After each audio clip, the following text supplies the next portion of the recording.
Morning explores the National Endowment for the Arts RTown Grant Program. And we're pleased to have Jennifer Hughes, the NEA's Director for Design and Creative Placemaking, to speak with us about their Creative Placemaking Grant Program. Before we get started, I'd like to point out that all sessions are closed captioned and recorded. Although you can see and hear the panelists, you as attendees are muted and cannot be seen. We do see who has signed in, however, and we'll be able to communicate with you if you need information. We also have a chat channel that is dedicated to tech troubleshooting. During the panel discussion, the Q&A channel will be working, and you will have the opportunity to post questions by typing them at any time during the presentation. Just click on the icon in the bottom menu. We will collect your questions during the discussion and pass them on to our speaker once the presentation is finished. So Jennifer Hughes was appointed the Director of Design and Creative Placemaking for the National Endowment for the Arts in April 2018, having served as acting director since June 2017. In her position, she oversees grant portfolios that support the design and creative placemaking fields, as well as the leadership initiatives that include the Mayor's Institute on City Design and the Citizens Institute on Rural Design. Since 2021, Hughes has fulfilled multiple roles as design and community solutions specialist at the NEA, playing a significant role in shaping the agency's creative placemaking and social impact design investments. And with that, I'll turn the session over to Jennifer. Hi, Jess. Thank you so much for that lovely introduction. Thank you to the Arkansas Arts Council and Sherry for the invitation to be with you all today. I'm so excited to discuss and share with you more about the RTown Creative Placemaking Grant Program. So with that, let me get my screen share set up and we can dive in.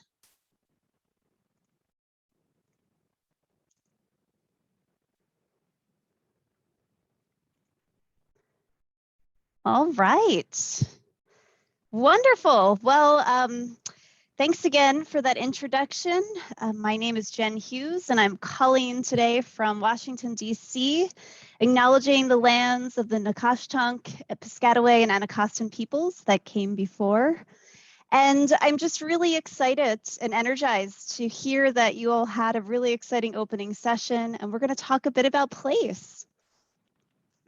So just by way of introduction, for those of you who might not be familiar with the work of the National Endowment for the Arts, we are a federal grant-making agency established by Congress in 1965. Our bread and butter work is really grant-making, and we'll talk a little bit about that in the context of the RTown Creative Placemaking Grant Program in particular today. We also work in deep partnership, particularly with our state arts agencies, where 40% of our funding goes directly to our 50 state arts agencies, 6 regional arts organizations, and US territories. But what we're really going to focus on is grants for arts organizations. And so you may be familiar with some of our programs here, but if not, if this is the first time you're learning about them, I really do hope that you connect up after the session with either myself or colleagues at the agency, because we really want to be an accessible partner in helping to support the work that you are doing on the local level. So 60% of our funding annually goes to 1 to 2 year competitive project grants. And that is in supporting nonprofit 501c3 organizations, government entities, or federally recognized tribal governments. So those are the eligible entities that we are able to support through our Grants for Organizations programs. And as you'll see on the screen, we have 3 main categories that I think are probably most resonant and relevant to this audience. We have a program called Challenge America, and you'll see the deadlines that are up here on the screen are from 2022. But as we close out this year, we'll be updating our website and details about these programs for 2023 deadlines, which is kind of, or excuse me, in 2022 with the specific dates, but we have wrapped up our funding opportunity deadlines for 2021.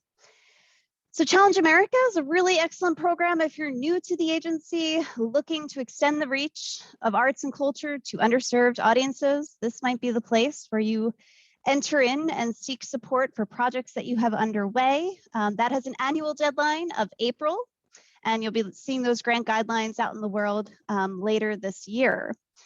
Grants for arts projects is really our bread and butter category. We have 15 artistic disciplines that you apply directly for support in this project category, and there are 2 deadlines a year, February and July.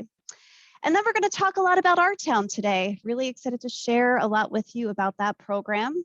And that has a deadline annually of August. So it's passed for this year, but now is no better time than to start thinking about projects that might be well positioned for support in this program category.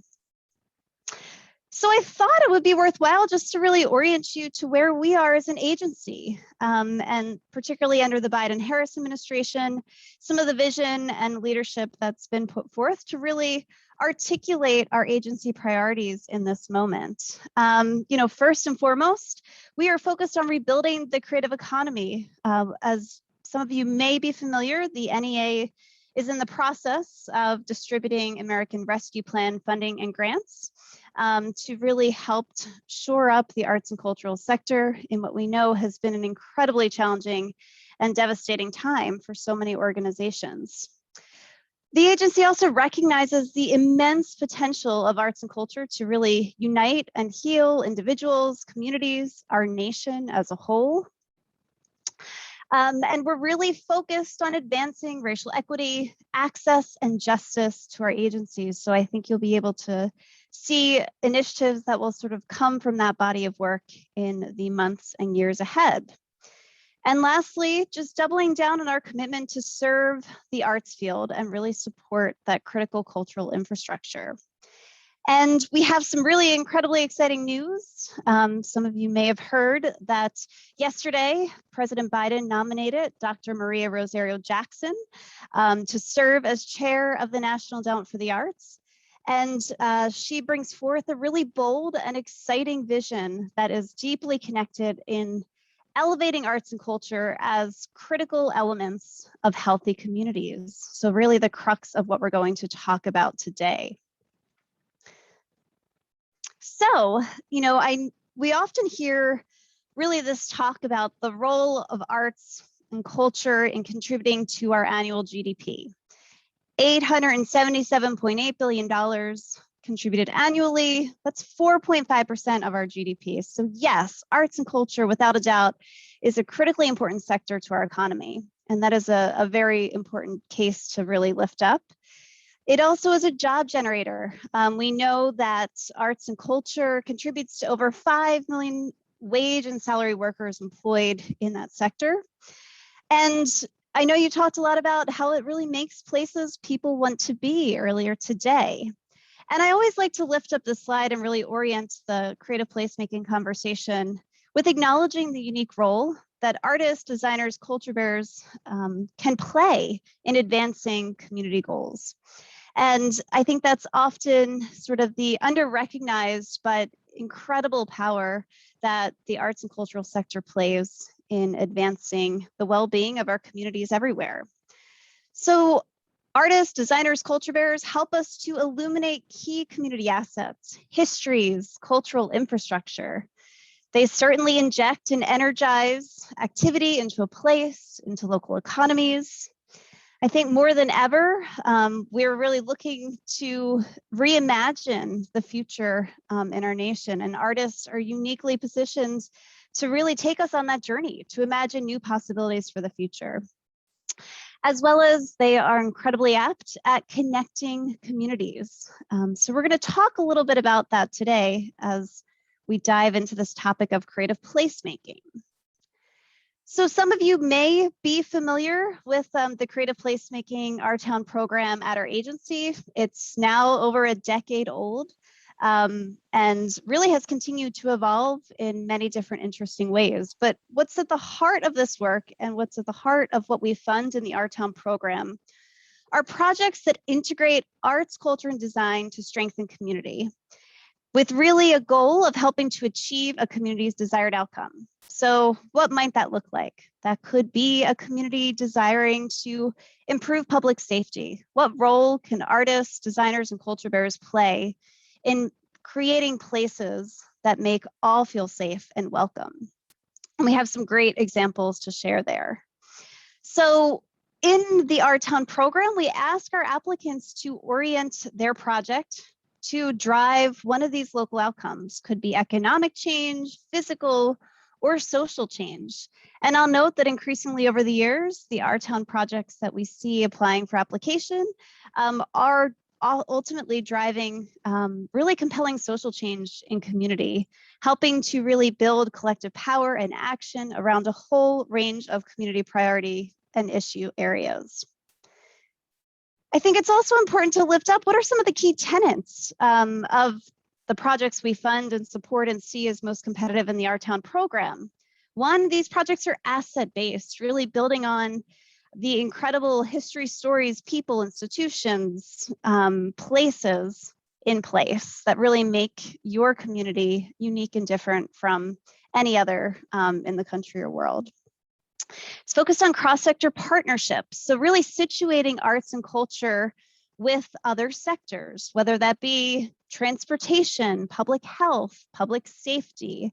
There's many ways that arts and culture can help to advance community development outcomes of these sectors that exist in our local communities.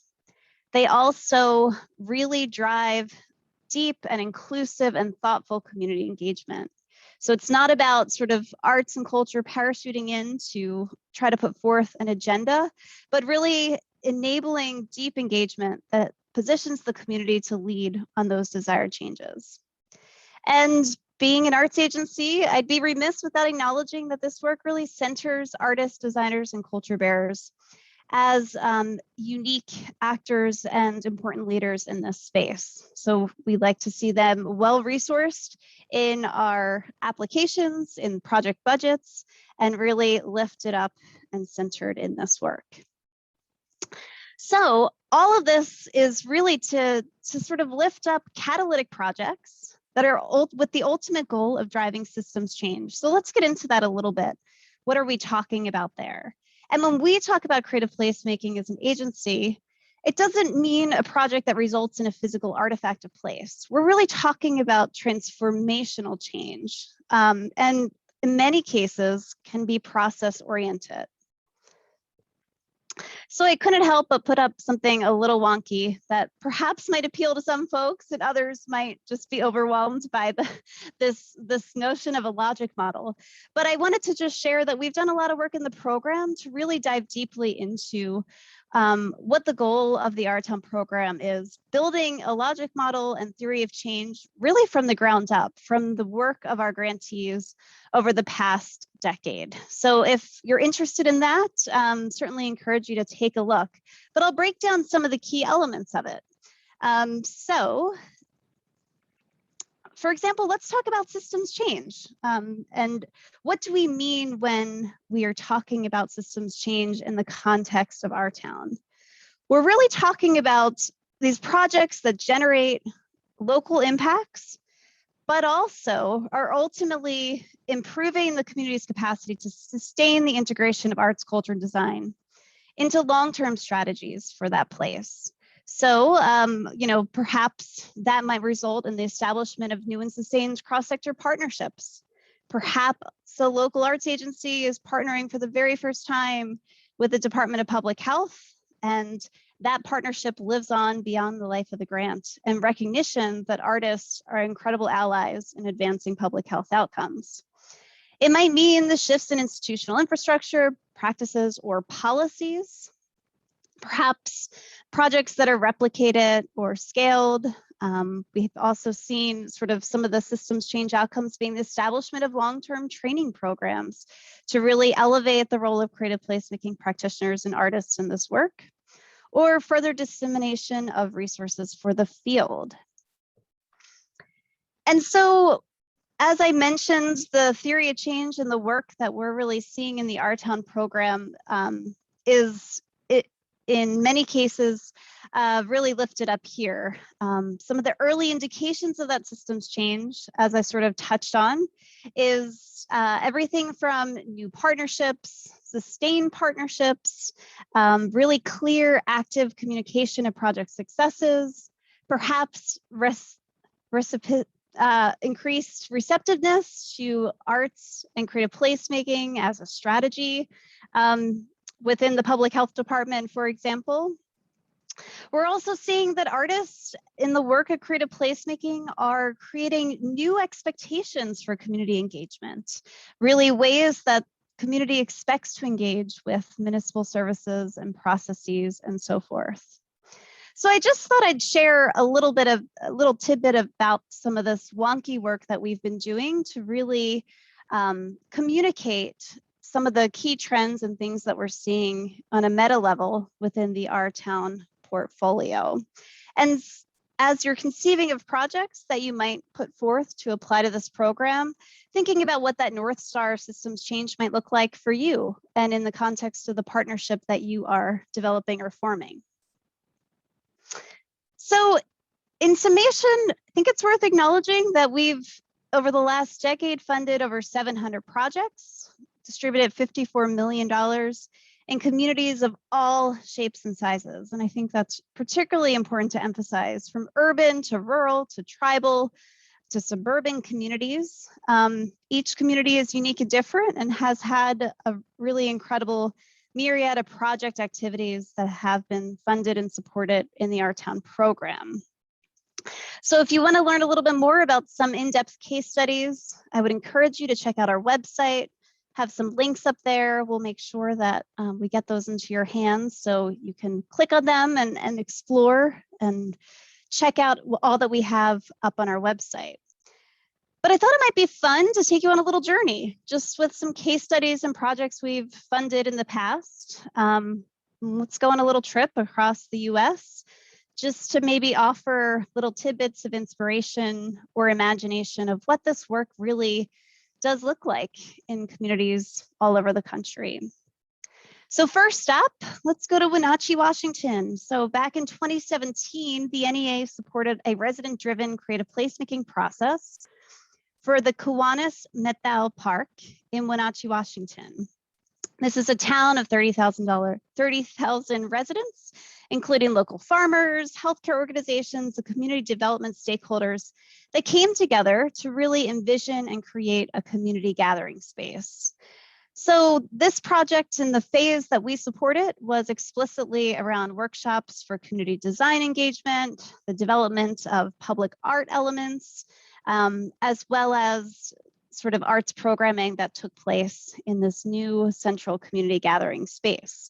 But I think the story and the arc of the story that's really compelling is that this type of artist engaged work really spurred a whole series of collective action in the community beyond the life of this project. New relationships were really developed. There was a neighborhood community group that's gone on to advocate for all different things that respond to the needs of this local community. So by way of coming together to really help plan and design a public gathering space, it has sort of left a legacy of civic infrastructure that continues on beyond the life of this project. This is also one of my other really special and favorite projects. In the Desert Recreation District of California, artists were deployed across a small agricultural community to collect stories and places of importance to again inform the design of the area's first public space. I think that this image really captures sort of the ingenuity that artists play in helping to go to community and collect stories and voice to inform sort of this community's future plan for the design of public space. So artists went out to connect with residents to really create their own maps to identify local cultural, physical, and creative assets. And this culminated in the design and implementation of various arts programming and a series of public spaces all around the community. In Nashville, they did a really interesting RTown grant project that really centered this notion of advancing creative placemaking practitioners. They have a fairly new and young public art program led by the Metro Nashville Arts Commission, and didn't have funding for temporary public art, but they felt that was a really important space to move into and to train artists in community engaged process. So they put on a series of temporary installations with a real focus on bringing and developing that muscle of the artist in being able to continue the legacy of working with community beyond the life of this project grant. And in Puerto Rico, in San Juan, a participatory creative asset mapping process and cultural district planning for Santurce, which is a district of San Juan. And what was so compelling and important about this project is we funded the first project back in 2015 in this community. And it was really focused on participatory art making and creative asset mapping, acknowledging some of those artists and spaces and places that were near and dear to the community. Post Hurricane Maria, the community was really prepared to acknowledge the arts and cultural community that was in need of recovery support. It put it on the map and positions them to set the stage for additional future federal investment in the local creative economy. So again, oftentimes these projects can begin in a space where you might start out with coalition building and asset mapping, and it really starts putting a longer term trajectory on the map that can be critically important to the future of that place. So we often see that in a lot of our projects. And now let's go to Granite Falls, Minnesota, population 1,300. Creative placemaking could look like an artist residency program for the city to build new relationships and connections with its constituents. So hearkening back to that idea that artists have a unique skill set to imagine new possibilities for the future and ways to connect deeply with communities. This project is demonstrating just how an enormous asset it is in artists being positioned in a residency program to inform city and town initiatives that best reflect community needs. What I'm excited to see from this project is we certainly know there are lots of great examples out there of municipal artists in residency programs. And this is being done on the scale of a rural town and community, and perhaps a future model to be emulated in other places. And here is also another really exciting project in Savannah, Georgia that I'm excited to share. Block by Block, the Deep Center and the city partnered to really position youth artists as leaders in their community, going out to research, map, stories, people, places, to demonstrate all of the ways that they know intimately the incredible histories of their community and provision them as experts in place. And this research really manifested in public artwork that was co-designed with youth in the community, helped to build leadership skills, and also sort of created a new narrative in these neighborhoods where they were installed. In Indianapolis, you may be familiar with the phrase of sort of reenactment theater, and in Indy, they were looking to pre-enact their future. So what a creative and inspiring way for this neighborhood to come together in Indianapolis with a really fantastic arts institution, the Harrison Center, to, over the course of a year plus, really conceive of a community-wide festival that was not just celebratory, but was really intended to build collective power among the community to sort of set out their vision for their place. So certainly you can do that via a planning process, but this was a creative approach to sort of paint the windows, set up temporary storefronts, and really exchange the things that these community members really want to see happen in their place. They have a fabulous website and have really recreated this approach in other communities throughout Indianapolis. So I encourage you to take a look. In Austin, Texas, this might look like a project that engages a dance company like Forklift Dance in partnership with the City of Austin Parks and Recreation Department. Several years ago, the City of Austin was facing the difficult decision of having to close some community pools. Community members really acknowledge just how incredibly important of assets they are in place. And in working with Forklift Dance Works over the course of 2 years, as well as the City of Austin Parks and Recreation Department, there was a creation of understanding and celebration and momentum building for acknowledgement that this incredible resource of the city's pools needed to be invested in towards the future. And it's really quite a remarkable story that resulted in the city taking on a significant several $100 million bond voting measure to fund and support the aquatics division going forward. So I think that it's just important to notice the momentum that really can be built about centering artists in creatively energizing issues that might be near and dear to community members' hearts. But I think one of the most compelling systems change outcomes of this project was really the head of the Parks and Recreation Department Aquatics Division acknowledging that should they sort of engage deeply in community again and how the city moves forward in any of their community planning processes, artists should really be centered in that approach. So I think that's a really telling story to lift up from this project. We're also funding projects in tribal communities across the country, this one being the Cheyenne River Youth Project's work. They've hosted an annual Red Can Graffiti Jam year after year and have also been focused on expanding support for their youth and supporting artist residencies that really help to expand an innovative strategy to build the connection between youth living on the reservation as well as Lakota culture by encouraging the practice of art. So this is a really exemplar project taking place in Eagle Butte, South Dakota.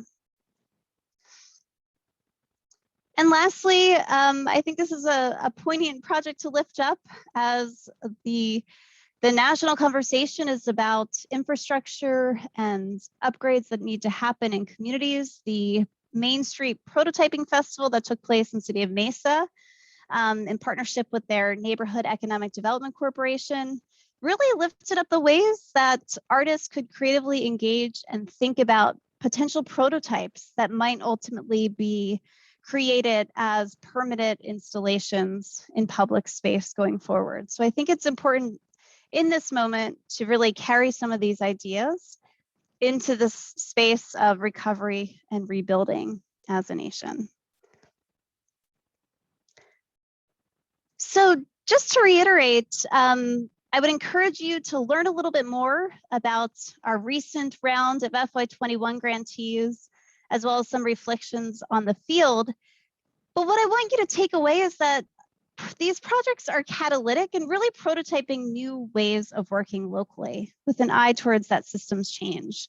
And they're happening in places of all shapes and sizes.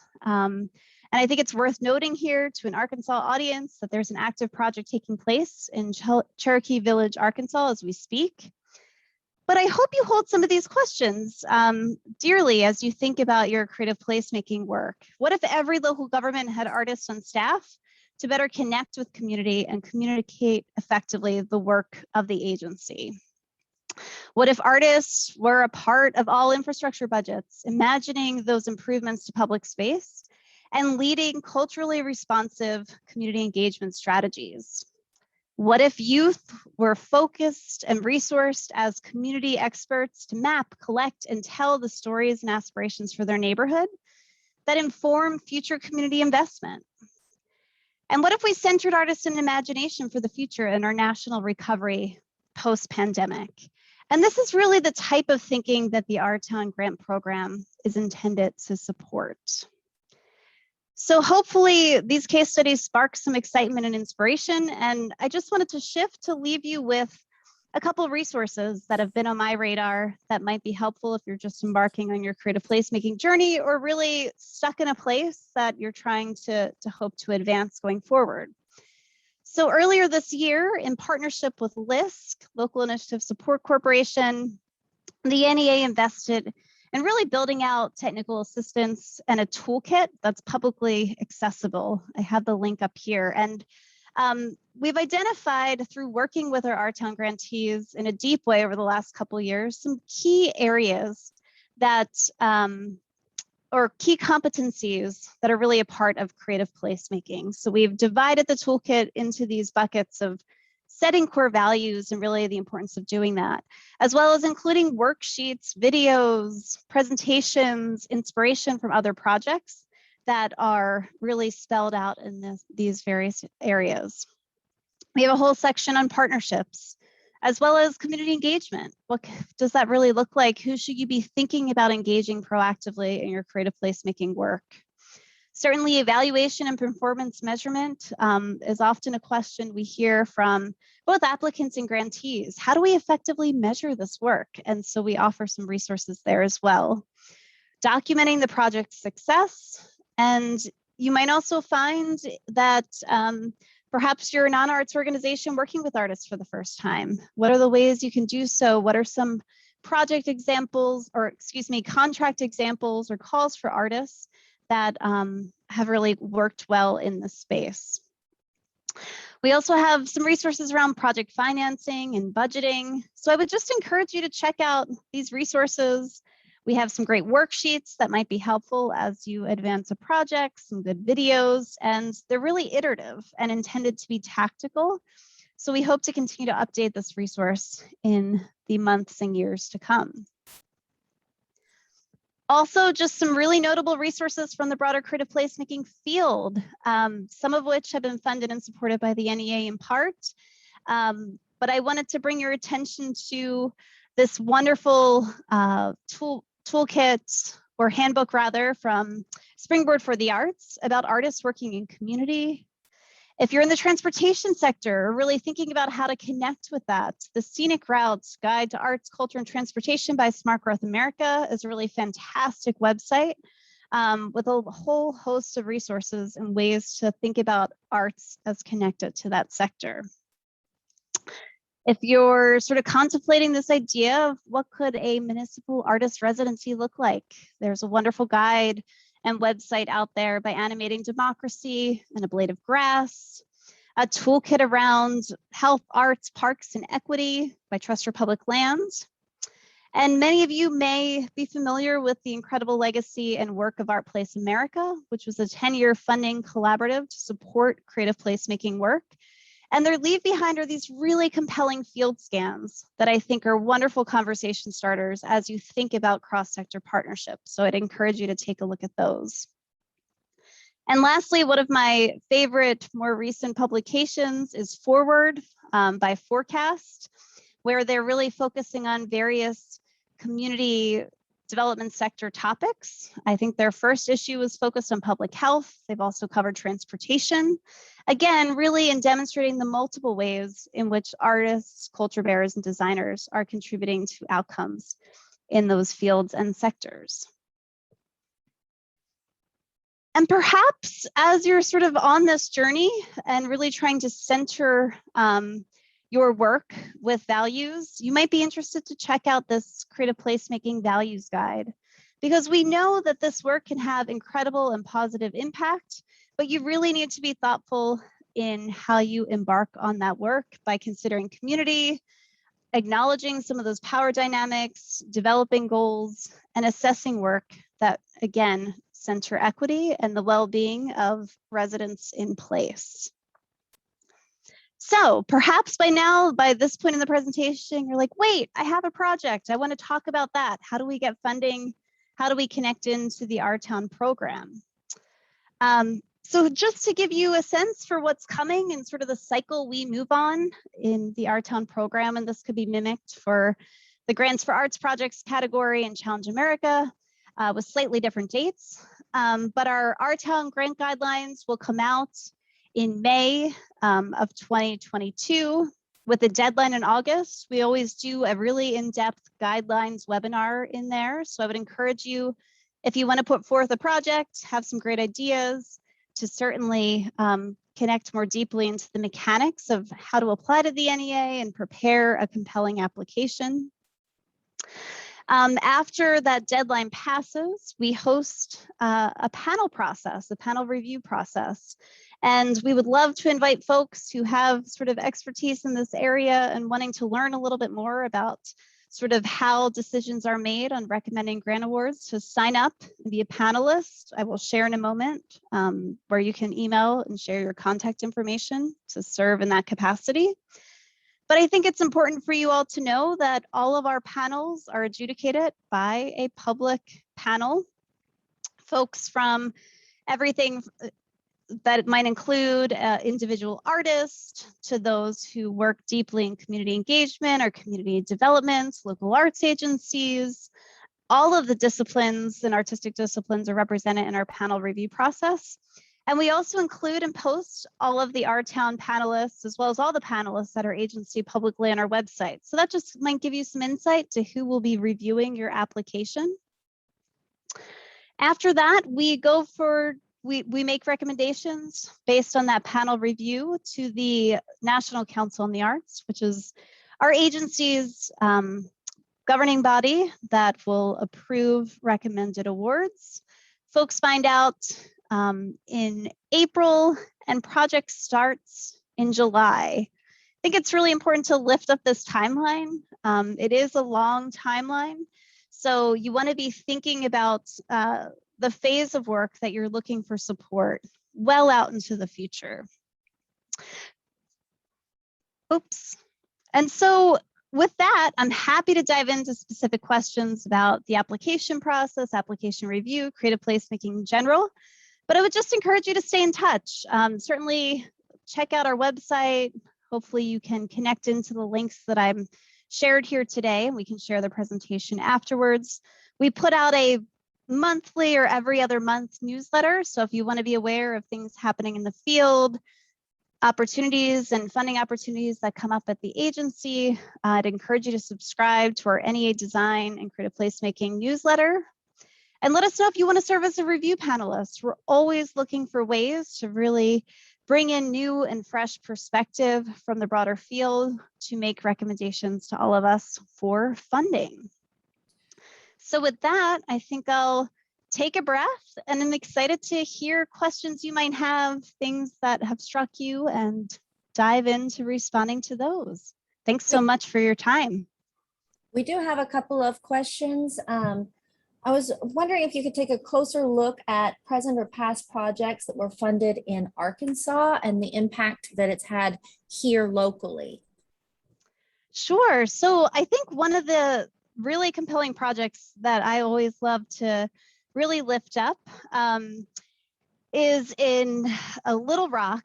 There was sort of a funding and investment made in the Main Street Arts District, which really enabled sort of the backbone for revitalization in that community. And that project goes back a very long time in connection with the NEA. The mayor at the time, about a decade ago, actually brought that project forth to our Mayor's Institute on City Design program.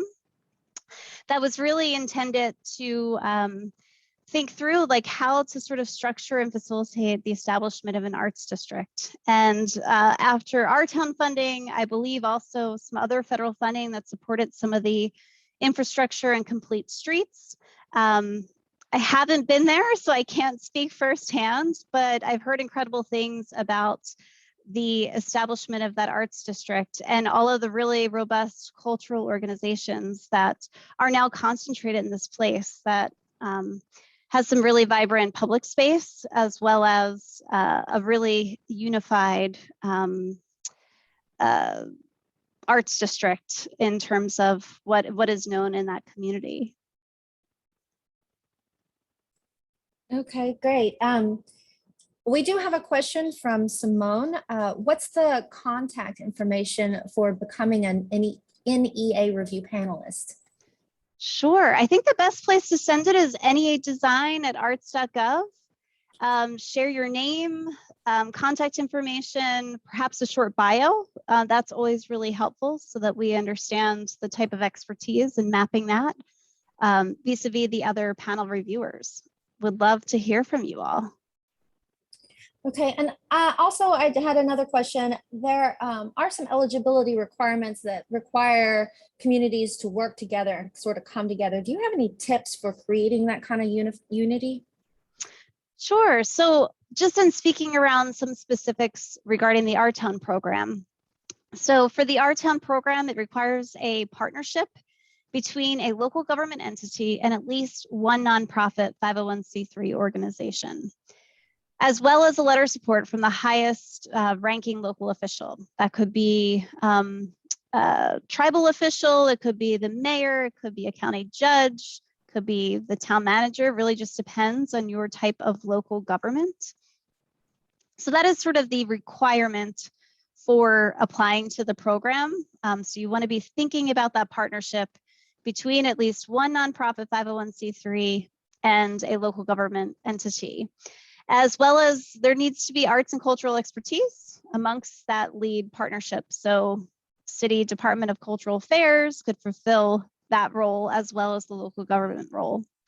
And I think it's really important to think about what is sort of the community orientation for your project. What is that local impact that the aspiration for that community is hoping to achieve, and really beginning there. And so as you start to conceive of that constellation of partners to advance your project, I would say you need to really think comprehensively. It might mean engaging the local faith-based community. It could mean including the local Main Street business owners as well as sort of the prerequisite partners on a project. I think it just really depends on the orientation of what community development outcome or local change you're hoping to achieve with your project work. And I would say we have some great resources up on our website that I shared from LISC that, again, I'll make sure I get that link out to you all. Around partnership, around sort of asking some of those reflective questions on who should really be at the table and who do you need to have on board and engaged to sort of set the project up for success. And can you provide us a little more information on how organizations funded by RTown grants have sustained the work after the grant ended?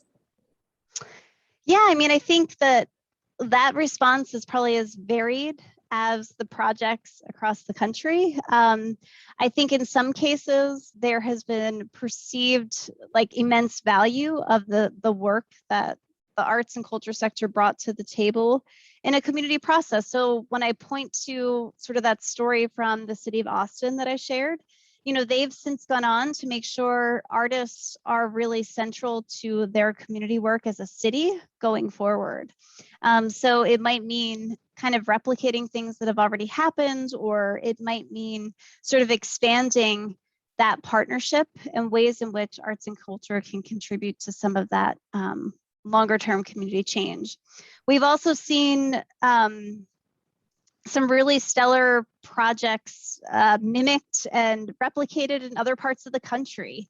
I think that's also a really important notion to acknowledge there. And I think that we're always trying to encourage folks to be really thoughtful about how they document the journey of their project along the way, because that is oftentimes really eloquent case making for future investment, whether it be from local, state, or federal funding, or perhaps philanthropic or other community-based funding sources going forward.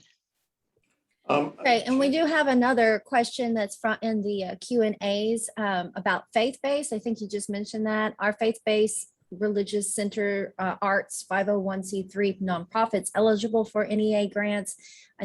Or can, I guess is that a good partnership to look into to achieve these grants and bring communities together in a stakeholder fashion? So I don't think from where I sit, I can be prescriptive around who the best partners are for your local place-based project. I think you probably know that in conversation with community. I think that the thing that we're most concerned about at the NEA is just making sure that there is an eligible entity that applies for support. So nonprofit 501c3 organizations that have at least 3 years of programming history, and you want to really be able to lift up some of the arts and cultural programming history there, are eligible to apply to the agency. So certainly, if that organization meets that definition, then that could be a lead applicant on the project or it could be a potential partner. Jen, can I ask a question? I think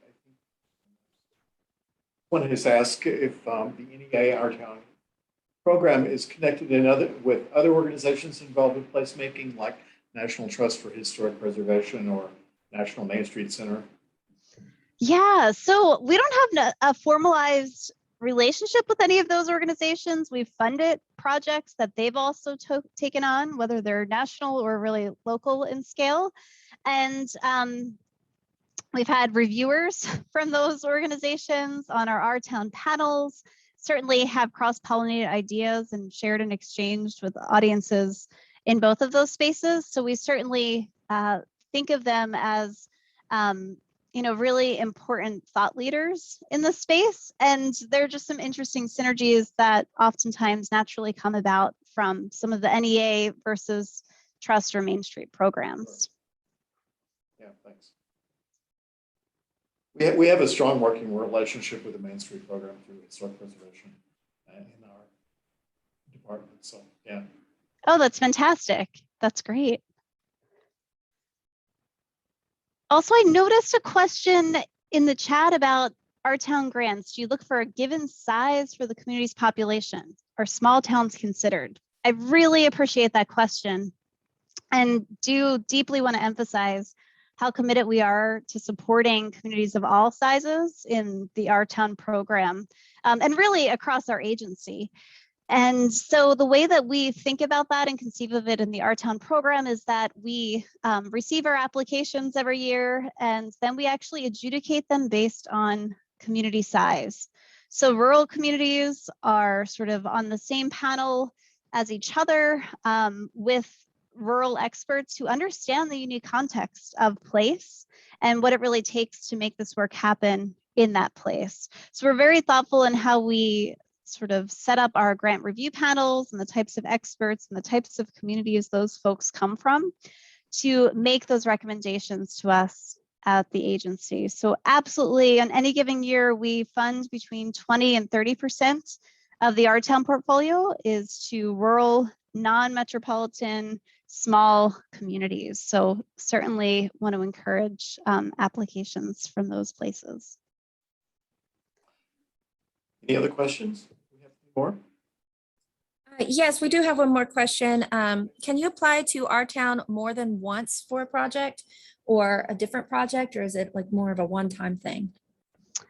Sure. So we actually have had organizations that have applied into our agency and received funding more than once. And we certainly welcome and encourage that, but we encourage folks to be thinking about distinctly different projects, perhaps new partnerships, new ways that you're hoping to expand some of the work that you're doing. So typically, there's a wonderful and exquisite project that we funded in Reedsburg, Wisconsin, this organization called Worm Farm Institute that hosted a farm art detour. And that first year of the RTown program, trying to think, was back in the early 2010 years. And we supported that work, and we're so excited to see that festival sort of spread its wings, take off, and catalyze a lot of other activity in the community. And then they've sort of moved into receiving funding in other grant programs, so our Grants for Arts Projects category. So if you're doing recurring activities on a year-to-year basis, RTown is probably not the right fit for you, but if you're sort of expanding partnership in new and exciting ways, you're hoping to catalyze something to set you on a trajectory around community-oriented work for the future, then it would certainly be a good fit. Okay, thanks. Anything else from anybody? I think then let's just wrap it up for this morning. Thank you so much, Jen. It's great to talk to you. Great to hear from you.